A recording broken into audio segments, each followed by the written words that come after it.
Yep. from beginning. All right. Oh, okay. So it has your special view. Go to top to display settings, please. Where?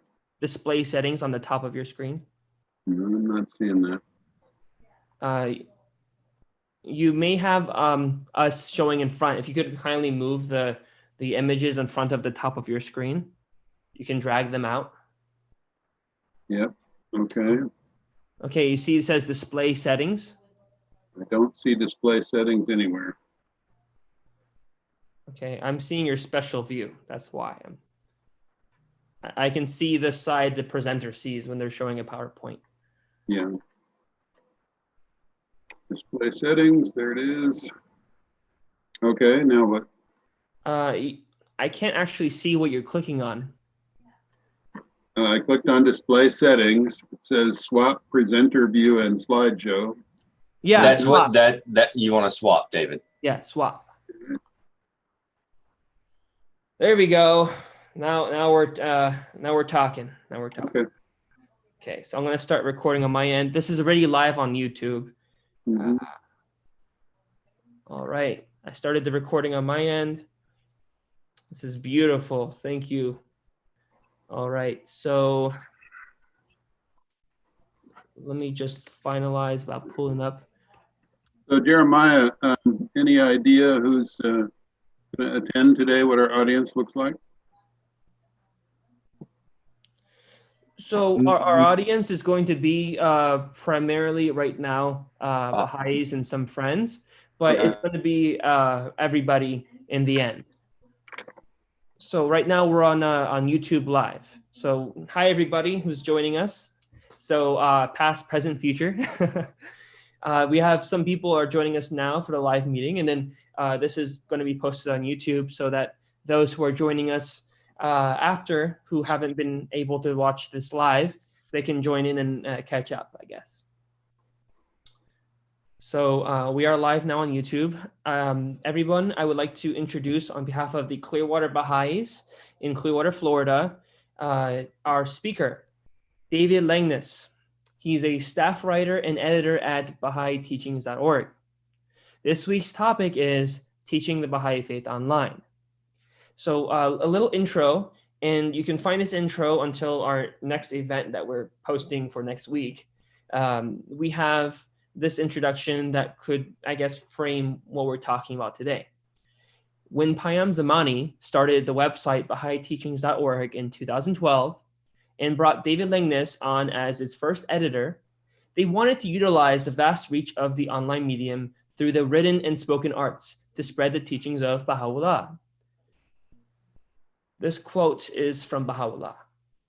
O ye beloved of God, repose not yourselves on your couches, nay, bestir yourselves as soon as ye recognize your Lord, the Creator, and hear the things which have befallen him, and hasten to his assistance.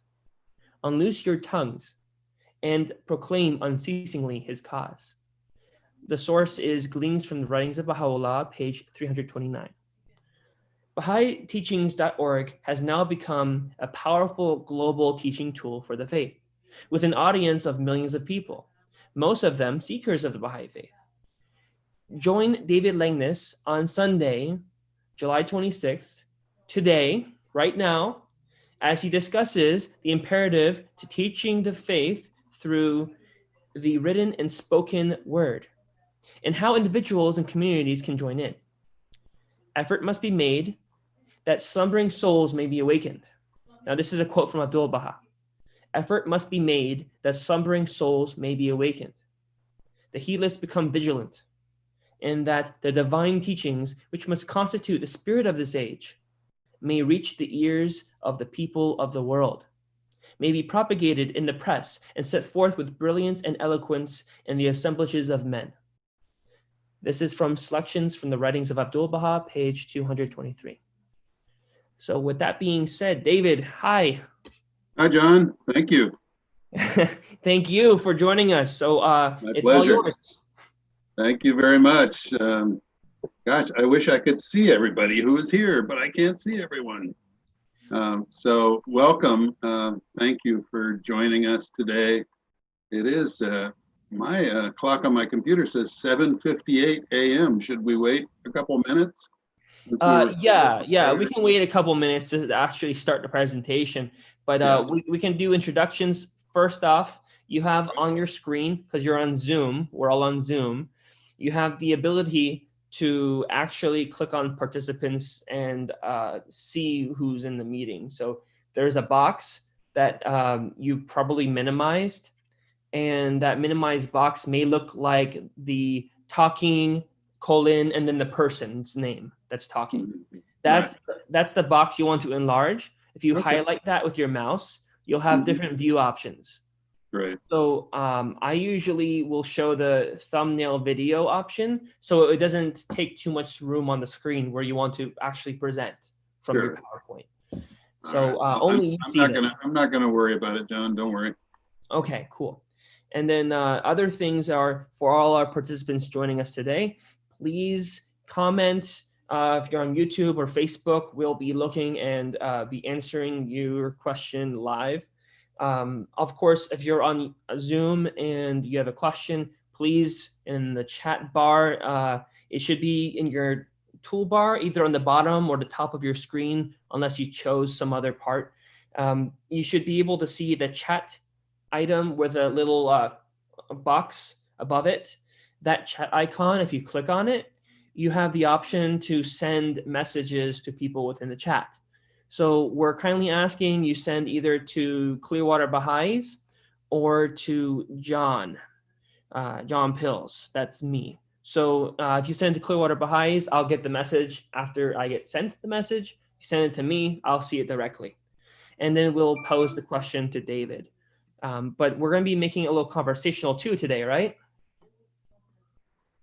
Yeah, absolutely. So we are happy with those who ask their questions. We'll give you the green light and we'll put you on to ask your question in person.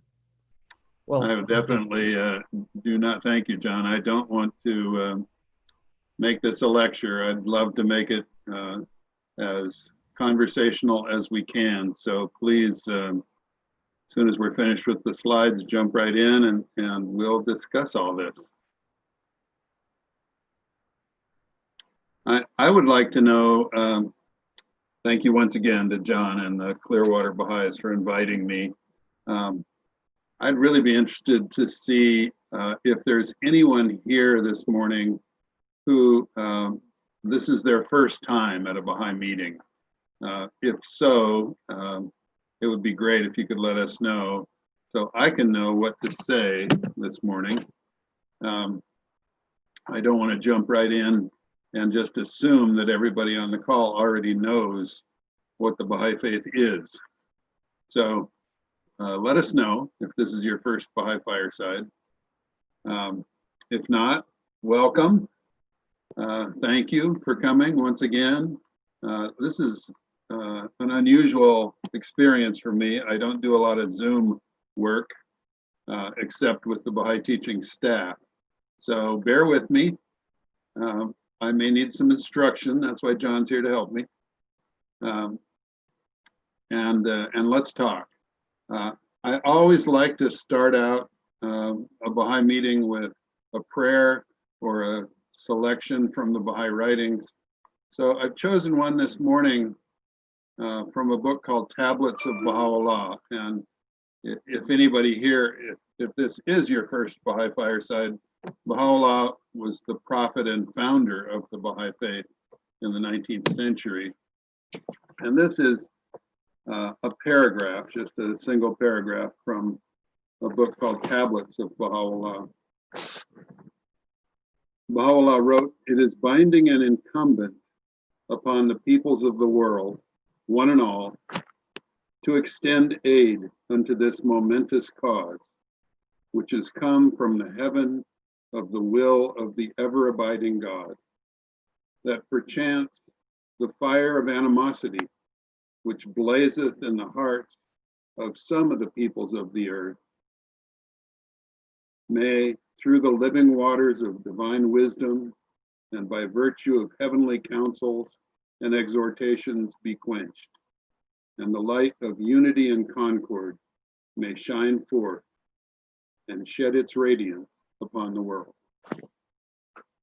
I think right there in a single sentence, you can probably understand the main thrust of the Baha'i teachings, and that is just exactly what Baha'u'llah said there, that the light of unity and concord may shine forth and shed its radiance upon the world. That's really what the Baha'i faith is about. Oneness, unity, the gathering together of all the people of the world in one unified body. I guess you could say that's the goal of the Baha'i teachings, really, is unity. So we're going to talk a little bit this morning about some of my experiences in the last 8 years teaching the Baha'i faith online. We started BahaiTeachings.org in 2012 with the idea that there were many, many spiritual seekers, people who were looking for some spiritual sustenance online. And that idea has proven to be really true. The BahaiTeachings.org audience now is somewhere between 3 and 4 million people around the world. We have, of course, the site in English, but we also have a site in Spanish. There are other Baha'i communities around the world, Russia, some in and around China that have adopted the Baha'i teachings model and are now presenting sites with the same idea and some of the same content. And we also encourage local Baha'i communities like Clearwater to utilize all of the material that's there on Baha'i teachings. Let me tell you how it works. We have new content on BahaiTeachings.org every day. So really what it is it's an online newspaper or magazine. There are at least 2 new articles every morning that we publish. And that means that in 8 years, we're approaching now about 6,000 articles that we've published from, I would guess, 500 or so writers and contributors. It's been a wonderful experience because we've learned a lot. We've learned, gosh, you know, how do we present all these various opinions? You know, the Baha'i faith has no clergy. Baha'is, there are no Baha'i priests or ministers or rabbis. And so every Baha'i really is equal. And every Baha'i's opinion counts equally. Of course, they're only opinions. They're not, this is not an official site of the Baha'i faith, but they're really informed opinions. They're interesting, and some of them may even be differing opinions. So BahaiTeachings.org is a site that's dedicated to presenting the Baha'i faith and its principles to others from the perspective of Baha'is' individual opinions. It's pretty fascinating that way. So let's go through these slides, unless there are any major questions immediately. I'll start through these.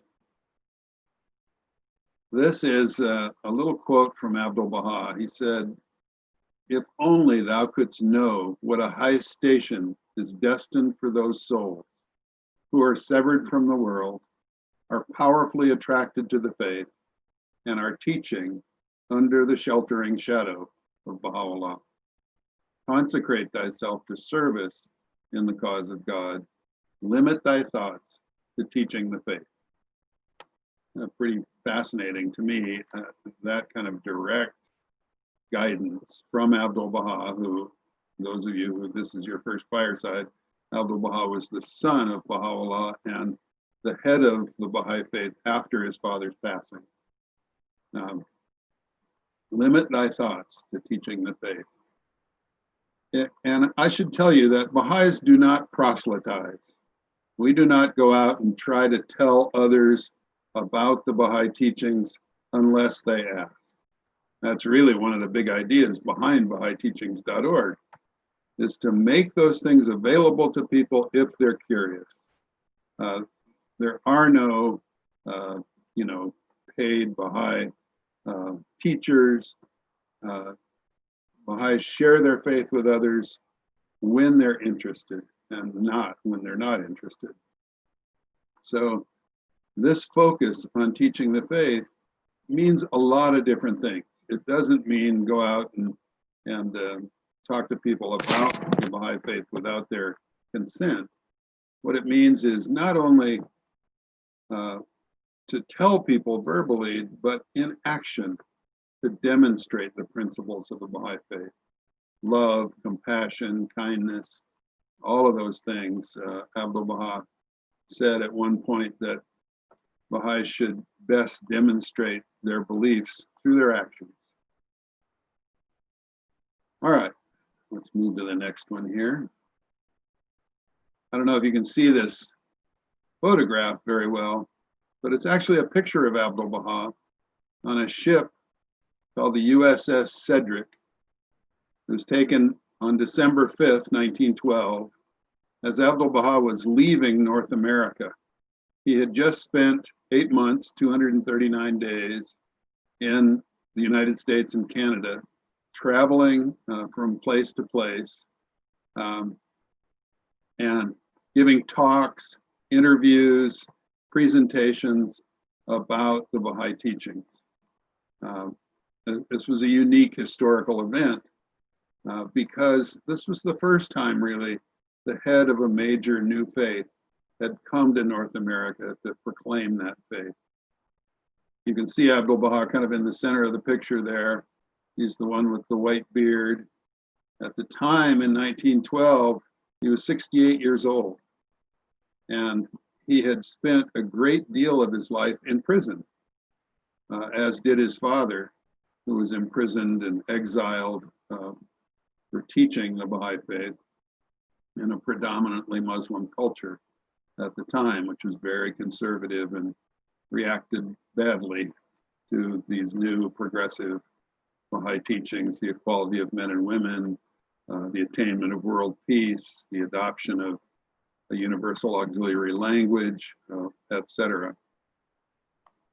One of the things Abdu'l-Baha said in a tablet that he wrote after he returned from North America to the Holy Land was, "Oh, that I could travel, even though on foot and in the utmost poverty, to these regions, and raising the call of Ya Baha'u'llah Baha," means God is most glorious, in cities, villages, mountains, deserts, and oceans, promote the divine teaching.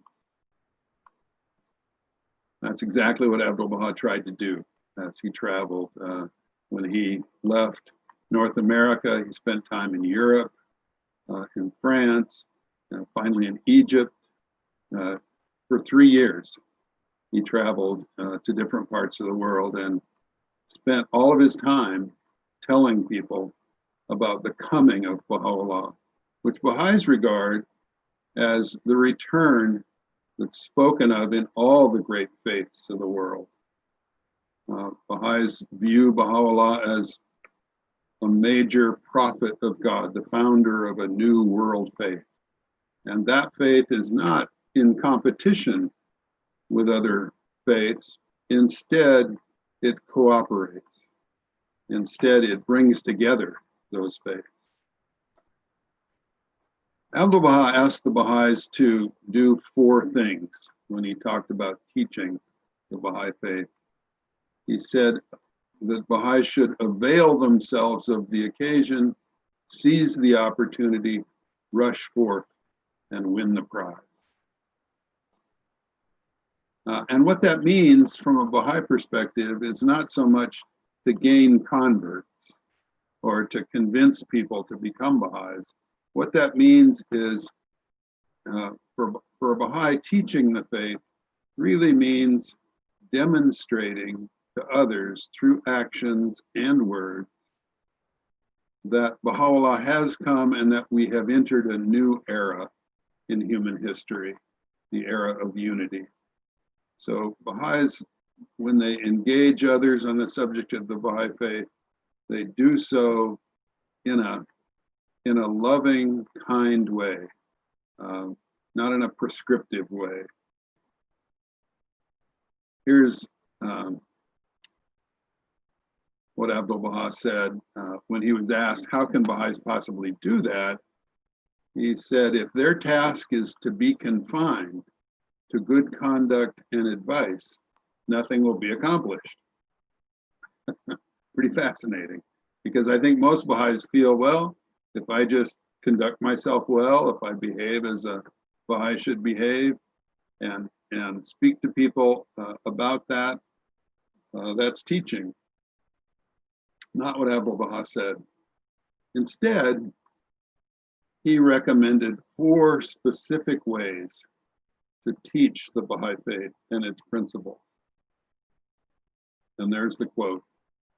He said, they, the Baha'is, must speak out, expound the proofs, set forth clear arguments, draw irrefutable conclusions, establishing the truth of the manifestation of the Son of Reality.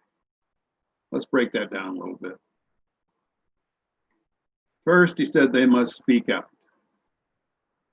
So that means, at least to me, that Baha'is are free to speak about their faith to others, that they should proclaim these glad tidings. You know, this is really incredible news, that what has happened is a new prophet of God has come to humanity with new teachings, with brilliant insights, and with powerful spiritual susceptibilities. Abdu'l-Baha said, when delivering the glad tidings, speak out and say, the promised one of all the world's peoples hath now been made manifest. And that's what I was just saying. This Baha'u'llah, from a Baha'i perspective, is the promised one of all the world's peoples. Every faith, Judaism, Islam, Christianity, Buddhism, Hinduism, has all prophesized the second coming, the next coming of those original prophets and founders. And Baha'is believe that Baha'u'llah fulfills those prophecies. Second, Abdu'l-Baha said, expound the proofs. Now, what does that mean, expound the proofs? It means, first of all, it refers back to the Baha'i principle of the basic agreement of science and religion. Baha'is believe not only in religion, but in science. In fact, the Baha'i faith has been called the scientific religion by many different people.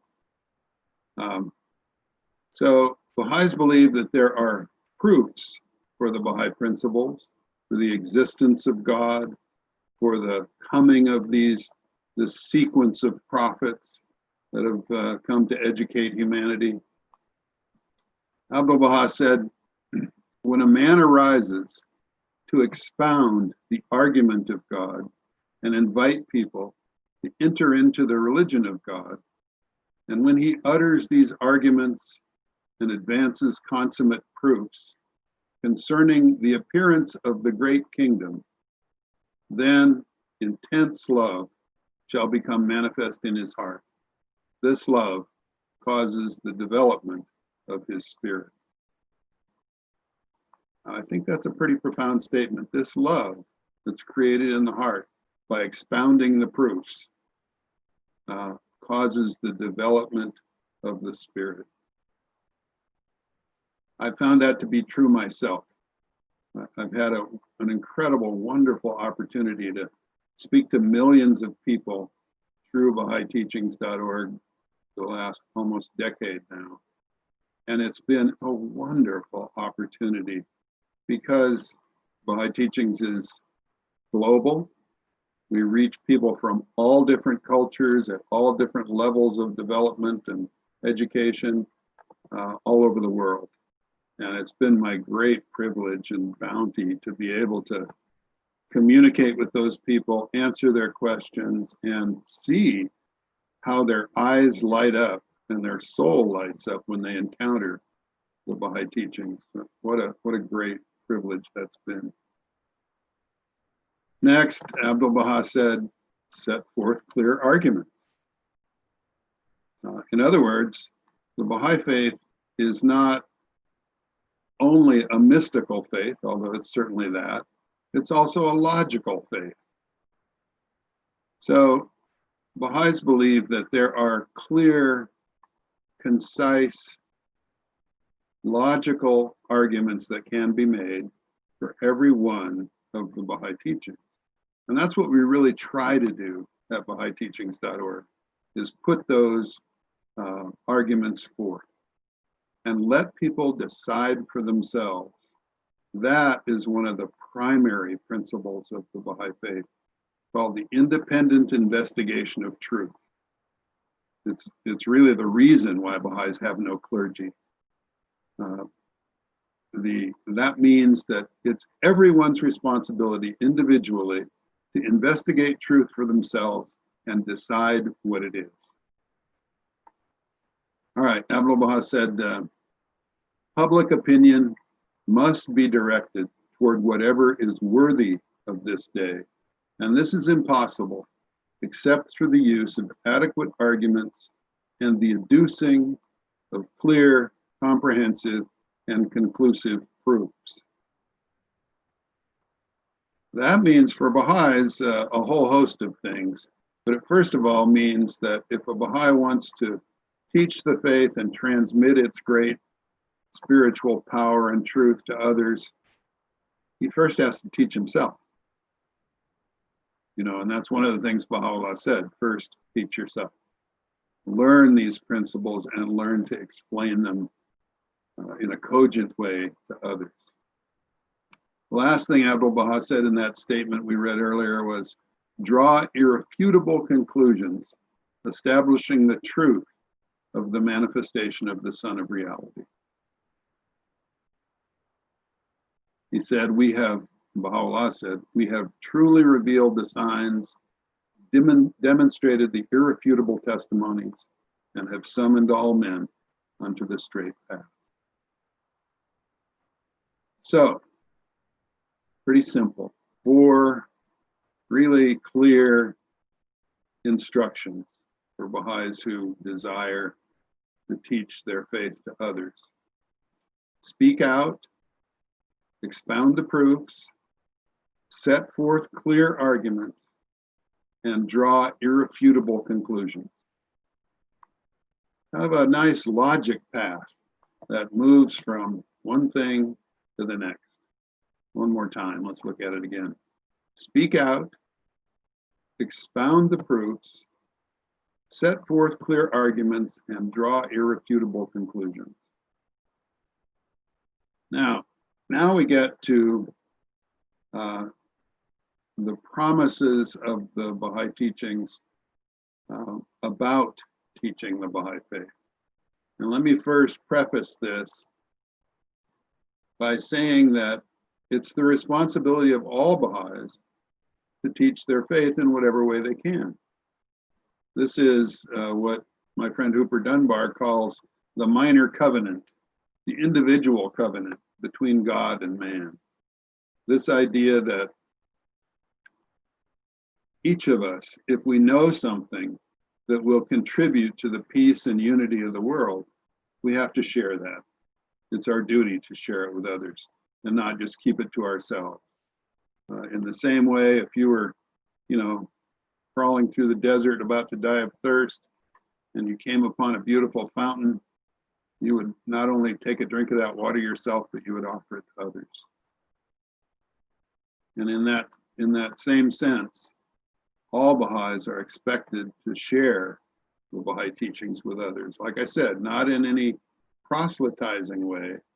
Baha'is never force the faith on anyone.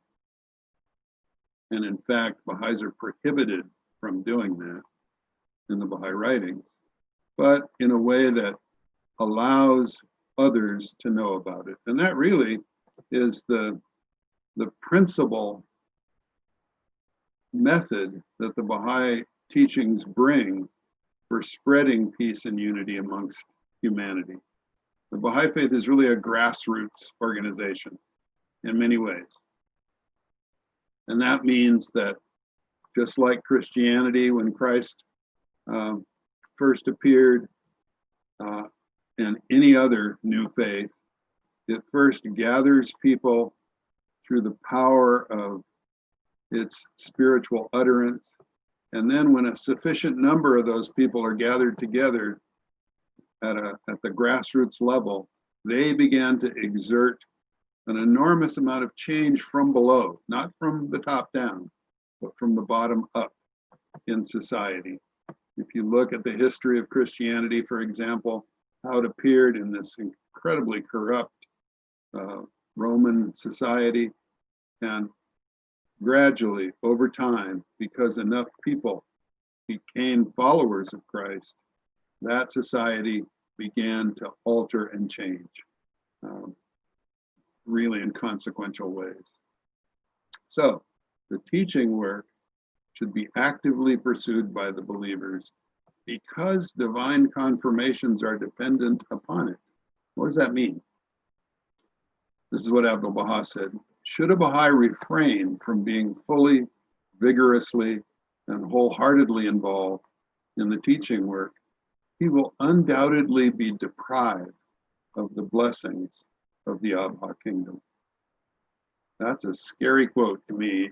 It was Hooper Dunbar who first told me about this one, and he said, I don't want you to read this until you're ready.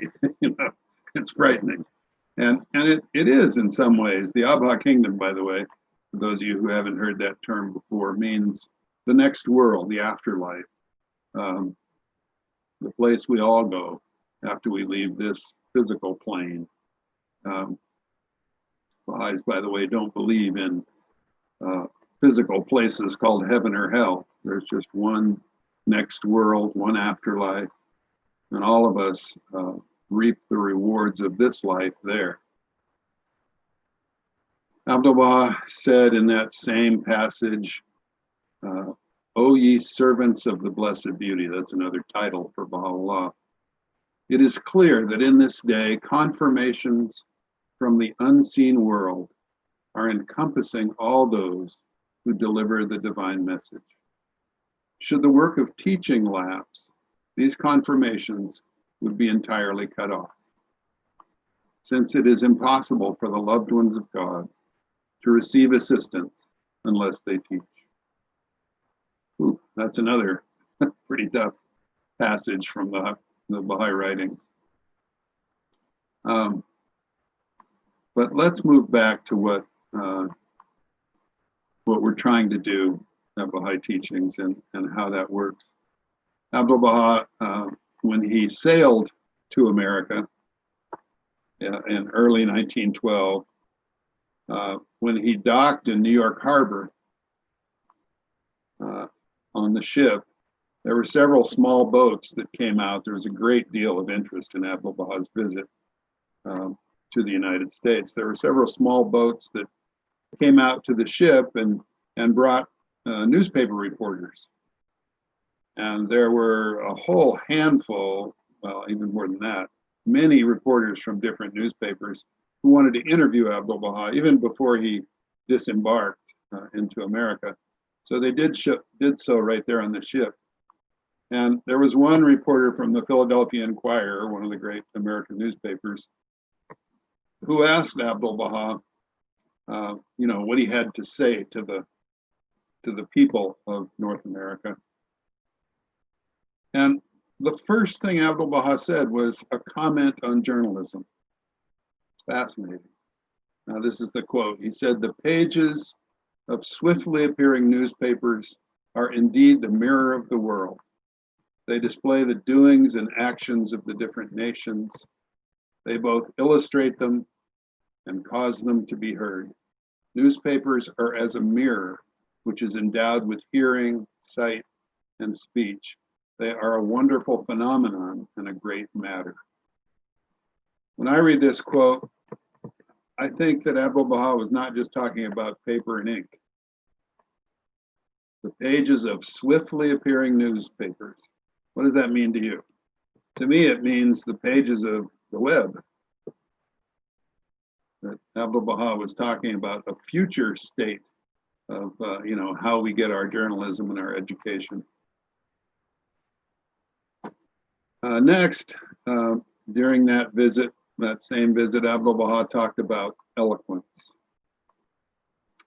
He said in a talk to the Baha'is in one city, "I hope that you will all become eloquent.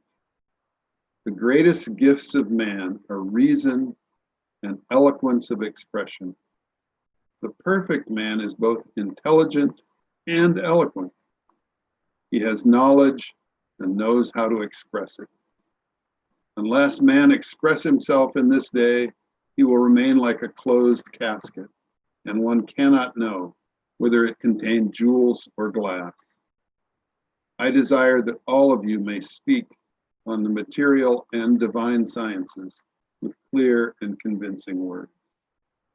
So Abdu'l-Baha is asking the Baha'is here to become eloquent. Then he said in his will and testament, which was written sometime before he died in 1921, he said, "This wronged servant has spent his days and nights in promoting the cause, the Baha'i cause, and urging the peoples to service.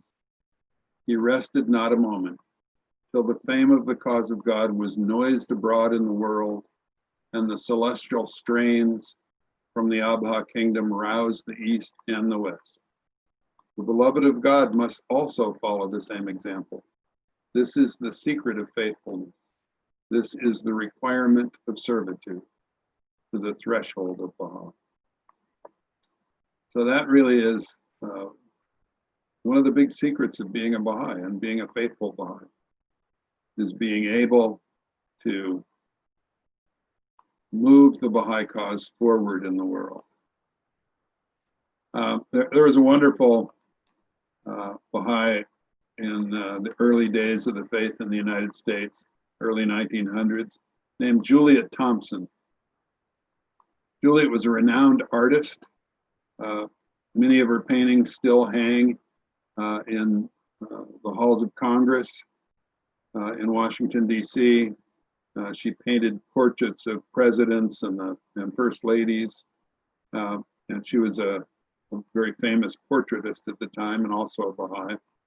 At one point, when Abdu'l-Baha was in the United States, in her studio, which was on West 10th in Manhattan, Juliet invited friends to come for a fireside, and Abdu'l-Baha asked her to speak at the fireside, if you can imagine that, having Abdu'l-Baha at your fireside oversee your speaking.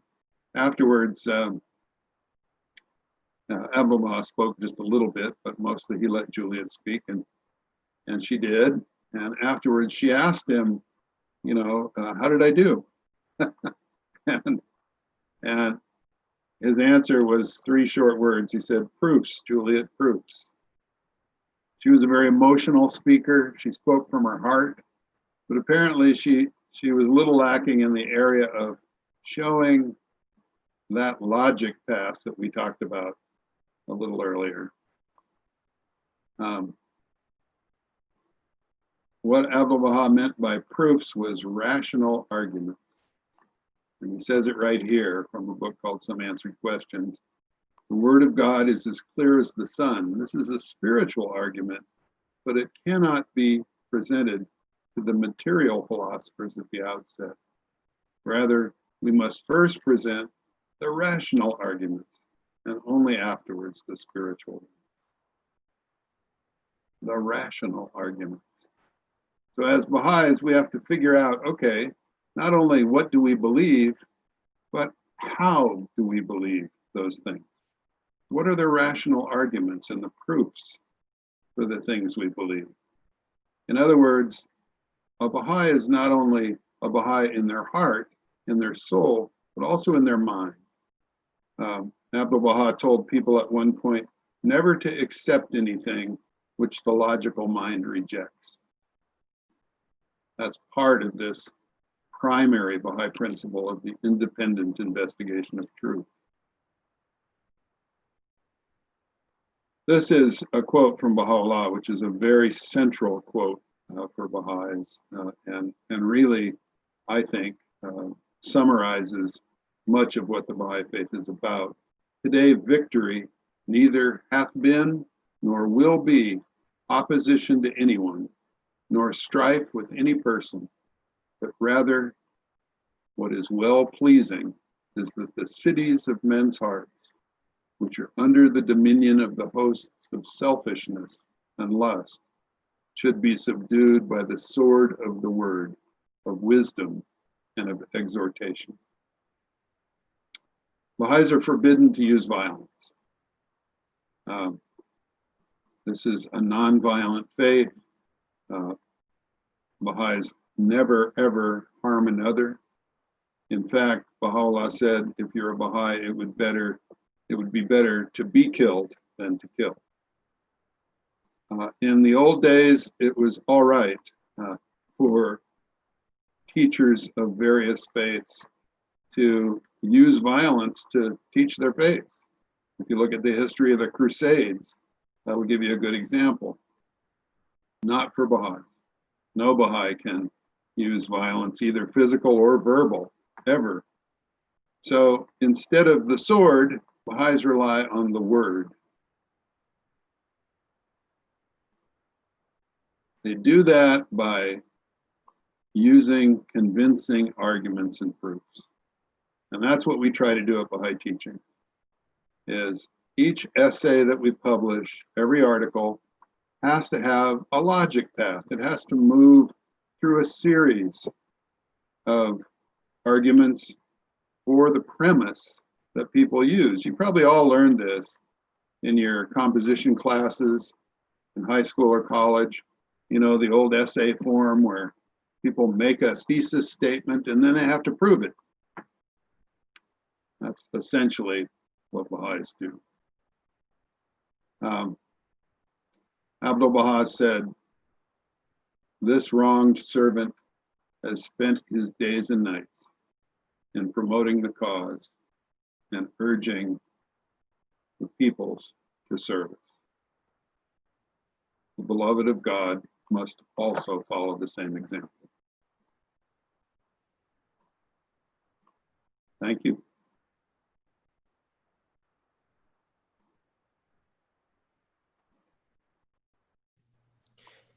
Thank you. That was very beautiful. I appreciate you sharing those beautiful quotes. And there are questions that we have. The first question I want to share with you is a very basic one. When we talk about these divine confirmations, are you saying that these are the confirmations that come when we teach? So without teaching, we don't get them because they come for the act of teaching, right? Yes. I think that's what, at least my interpretation of what the Baha'i writings say, that divine assistance is cut off unless we are active in the field of teaching. And another point about the rationalization, if you, I understand we're on the end slide, but if you could go back to it, that slide about rationalization when we're teaching. Let's see, which one was that, John? I'm looking. First, the rational arguments. This one? Yes, I think that's the one. Yeah. So the word of God is as clear as the sun. This is a spiritual argument, but it cannot be presented to the material philosophers at the outset. Rather, we must first present the rational arguments and only afterwards the spiritual ones.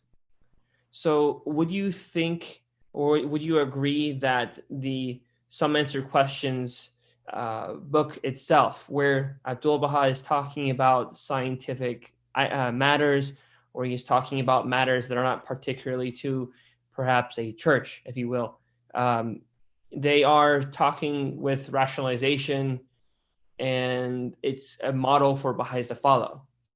Oh boy, I could talk about that one for hours. I have some answered questions sitting right here on my desk, where it always is, because it's like a Bible for me in many ways. It contains, well, let me back up and give the questioner and the others here a little bit of history about some answered questions. In 1904, an American woman went to the Middle East, to Akka, where Abdu'l-Baha was imprisoned in Palestine, what is now Israel. And she sat with him at the lunch table every day and asked him questions, and then wrote them down, the answers that he gave. She did that for 2 years, 1904 to 1906. And she asked very penetrating questions. Abdu'l-Baha would respond. There was a translator there, of course, although she learned during the course of those 2 years to speak fluent Persian. She then compiled all the answers to those questions in one book called Some Answered Questions, obviously. That book, which was just newly retranslated a couple of years ago, is really a guide for the rational expression of the Baha'i teachings. Abdu'l-Baha starts out that book, for example, with several chapters on the existence of God and the rational arguments that can prove that God exists. Fascinating to go through those, to read them, but not only to read them, to understand them and be able to transmit them to others. I think that is really what Abdu'l-Baha is asking us here. Master those rational arguments. Shoghi Effendi, the guardian of the Baha'i faith and Abdu'l-Baha's grandson, asked Baha'is to master, and that was the word he used, Some Answered Questions and Baha'u'llah's Book of Certitude. And those two texts really contain the essence of the Baha'i teachings. Baha'u'llah's Book of Certitude, written in the middle 1800s, was about the Baha'i principle called progressive revelation, which I've talked about already, but which really means that all of God's prophets and all of God's religions form a single system. They don't compete with each other. They're not, different warring faiths like many people think of them today. Instead, their original teachings all agree with each other.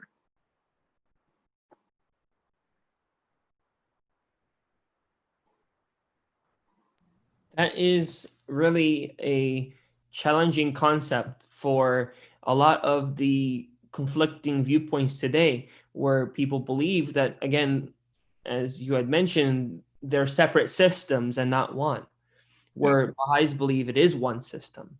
So that itself is a huge, huge barrier. And even in my own development as a person growing up, living with people of different ideas, I myself, though I was exposed to the Baha'i faith from my very beginnings as a person, it was not truly understood until I read books like Some Answered Questions, books like what Abdu'l-Baha refers to, the Book of Certitude, the Kitab-i-Iran by Baha'u'llah, which Abdu'l-Baha will constantly refer to in this context.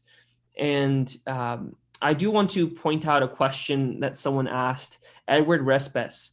He's asking this question, and I think it's a very valid, valuable, and important one for those watching today. He's asking if he's quarantined due to the coronavirus and he can't leave his house because he has COPD, how can he teach where he really wants to teach? I'm glad you asked that question, Edward. Thank you. I'm pretty quarantined myself, haven't left the house for quite a while, like we all are. And And the internet, I'm certain, was created for just this purpose. I think its creation came about, at least in part, because the word of Baha'u'llah needs to spread around the world. As far as I can tell, the best way now for it to spread is electronically, because that connects us with everyone. So I wanted to offer a couple of thoughts to everybody here on the call. And that is, first of all, Baha'i Teachings is open to everyone to contribute to. If you have something you'd like to say, please send it to us. My email, by the way, is at the end of the presentation there. Just send me a draft of an essay of your thoughts. We have professional editors, so you don't need to worry about the writing so much. You don't have to be a professional writer. We've published articles from people as young as 11 years old to as old as 100, from all backgrounds and walks of life.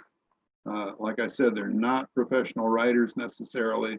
That's why we have editors.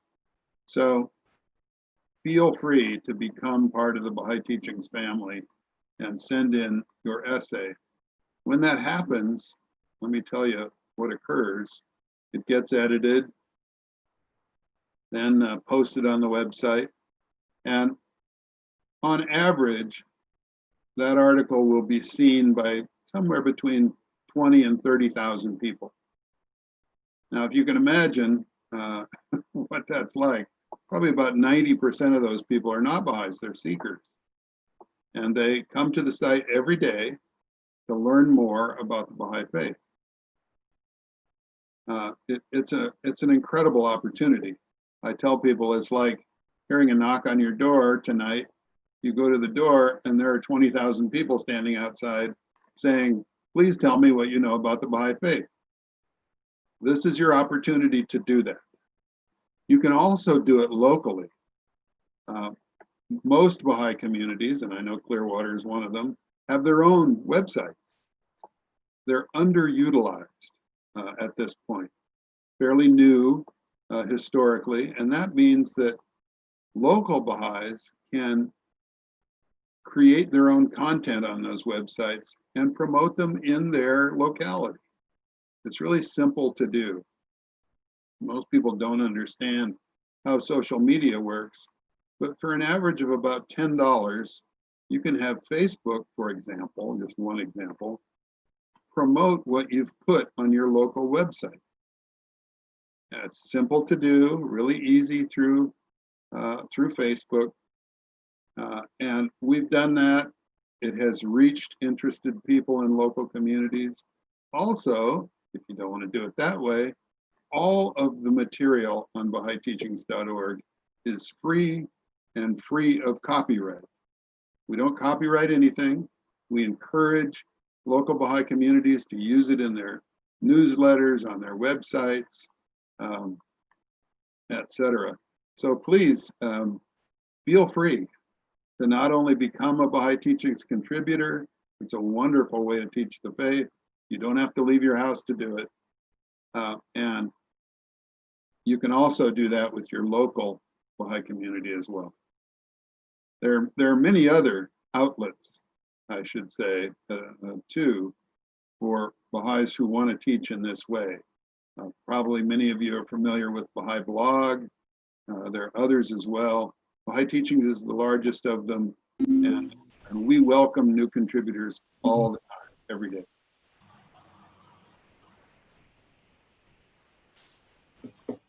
All right, so we have a question next from Payam. Payam, can you just ask your question? Sure, can you hear me? Yes, we can. Just ask your question and we'll get on. Hi, David. Thanks for the presentation. So, yeah, interestingly, you just brought up you're sending in articles to the Baha'i Teaching website. Just wondering, based on your presentation, like I was just wondering about the formatting of your articles. And, is this how you go about formatting, editing the articles that you would publish on the website, i.e., through rational arguments and then to the spiritual? Is this kind of the way that you try and maybe promote people to write in that fashion, or is it something that you guys just maybe try and edit the articles to do so in that fashion? Good question, Pam. Thank you.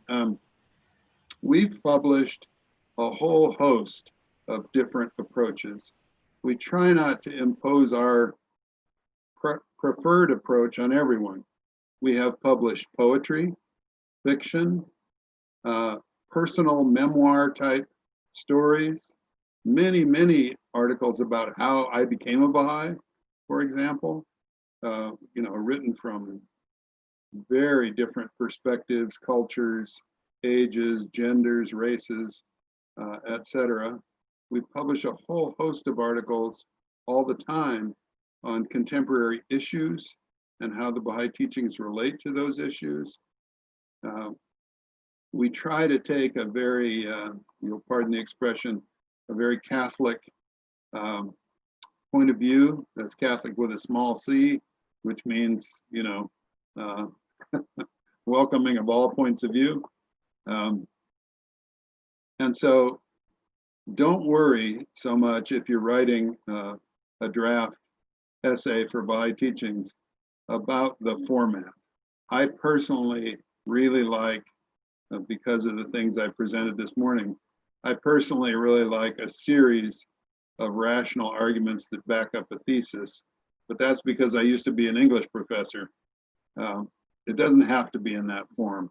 It can be in whatever form you think works best to teach the Baha'i faith from your perspective. We really want a diversity of perspectives, not just one. So next question we have is from Alex Boyson. I'm going to meet him so he can ask. Alex? Yes, thank you for this inspiring presentation. I was wondering, I have a couple of questions for you. The one is, could you tell us something about the economy of the Baha'i teachings? Sure. Site and expenses you have, and how we can best support it. Thank you, Alex. That's the first question. Yeah. Okay. You can go. I can answer it if you like. Okay, thanks. The Baha'i Teaching Site is an individual initiative. An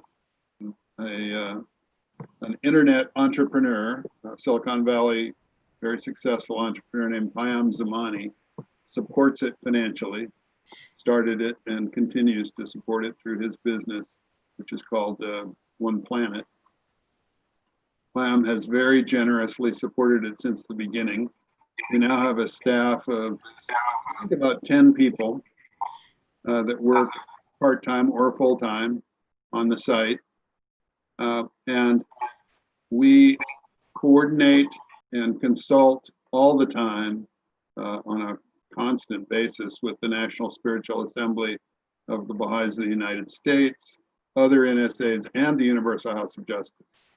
So while Baha'i Teachings is not an official outlet of the faith, we work closely with the administrative institutions of the faith. They do not support Baha'i Teachings. It's supported entirely as an individual initiative. And so far, we've never done any advertising to support it, nor have we sought any contributions because it's an individual initiative. That may change as we grow and get more widespread around the world. But for the last 9 years, that's the way it's been.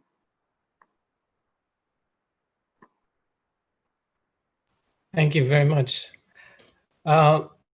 The other question was, I live in Norway. I'm just thinking for how it might be generalized to other countries. My question is, would you have a suggestion how we might utilize such a type of approach and in other cultures, and what type of focus on what do you concentrate on and prioritize?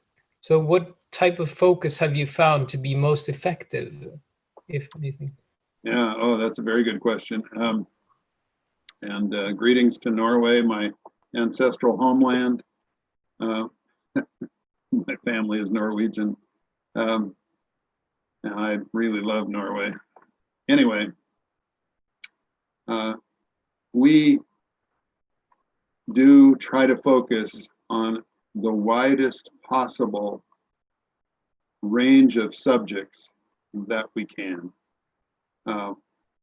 We have found through our research, especially through Google and other instruments that allow us to learn more about our audience, that a high level of interest is usually generated by articles on mystical and spiritual subjects, life after death, the soul, dreams, etc. Those things that all people share in life. The big questions, you know, what happens after I die? What's the purpose of life here on earth? Those things. But people are also interested in a wide variety of subjects. We've had articles on veganism, for example. We've had a lot of articles on how to establish world peace and world government. We've had an enormous number of articles on the coronavirus lately, as you may have noticed if you're a regular Baha'i Teachings visitor. Also on racial issues, with a special focus on what Abdu'l-Baha said and what Chogi Effendi said about race in America. So all of those things have proven to be of great interest to our audience. Generally, we find that it's the spiritual topics that are most interesting to people for the obvious reasons. I would say maybe one of the articles that has proven most popular since it was written, gosh, I think in 2013, was an article about deja vu, which everyone experiences. It's that, you know, that feeling in waking life that you've been here before, you know, that there's some specific thing that you've seen before, perhaps in a dream. Real common experience that we tried to explain there. So to answer your main question, how could a country like Norway utilize the content? There are many countries around the world now. I'm thinking of Portugal is one of them, where Baha'is get interested. They look at the Baha'i Teachings content. They consult with us about, you know, what might work best in their country. And they begin to translate that content and post it on a more local website. And I know that there have been Baha'is in Scandinavia, in Finland, Denmark, Sweden, that have asked questions about this in the past and their ability to utilize Baha'i Teachings content in their home languages.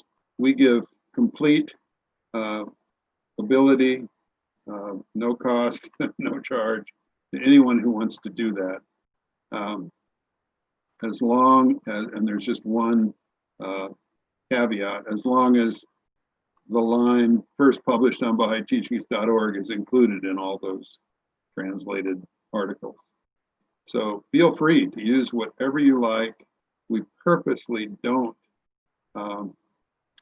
copyright anything so we can do that. So people are free to use it. Does that answer the question, Alex? Alex, I requested you unmute so you can answer him. Alex? I hope so. Ask another one if it doesn't. I think his connection went out. Alex, did that answer? Thank you so much. Absolutely. Good, thanks. Cool. John, we've reached the end of an hour. I don't want to go over. It's up to you. If we have other questions, I'm happy to answer them. We have 2 more questions, and then we can be done after that. Okay, great. So the next question is from Karen. She had asked it earlier. She asked, did Abdu'l-Baha make any specific suggestions about teaching the faith in America? Lots. Boy, that's a whole other presentation, Karen. Thank you for that question. He said in many places that teaching the faith in America involved the exercise of logic and rationality. He said Americans were logical and rational people, and that Americans in some ways and in some places responded to different methods of teaching the faith. You'll find a lot of that in Tablets of the Divine Plan, which were a series of postcards originally, interestingly, that Abdu'l-Baha sent to the American believers during World War I. They didn't really arrive in the United States until 1919 because of the problems with the mails from Palestine. But the Tablets of the Divine Plan really split the American continent into 4 regions: the South, the East, which includes the Northeast, the Midwest, and the West. And in each of those tablets, Abdu'l-Baha gave instructions about how to teach in those areas, which I think was interesting. He also revealed prayers, beautiful prayers for each of those areas. So if you study Tablets of the Divine Plan, you'll get some good information, I think, about Abdu'l-Baha's recommendations for teaching. He had several others, which I won't go into at this point because it's a very long answer. But you're welcome to just send me an email at this email address here on the screen with that question, and I'll provide you with some more information about what Abdu'l-Baha said. I hope that's helpful. And there is someone who wants to ask you a question. I'm going to have them ask you verbally because it's best that he articulate it. All right. So, George, I've sent you a request to unmute. Now your name jumped around. Am I there? Yes, you're here. We can hear you. Hi, David. I've read your posts many times, and I'm very thankful for all that you're doing. Thank you. My question is along these lines. Oftentimes when I hear someone say Baha'is believe, I'm not fully convinced that the word believe conveys enough meaning to express the importance of what we believe, because people believe a lot of things, and sometimes they're not true. What do you think about adding Baha'is believe and accept as true? I like that. That's a good phrase. Thank you, George. Okay. Yeah, because it's kind of challenging too, because you can turn around and say, what do you believe and accept as true? Yeah.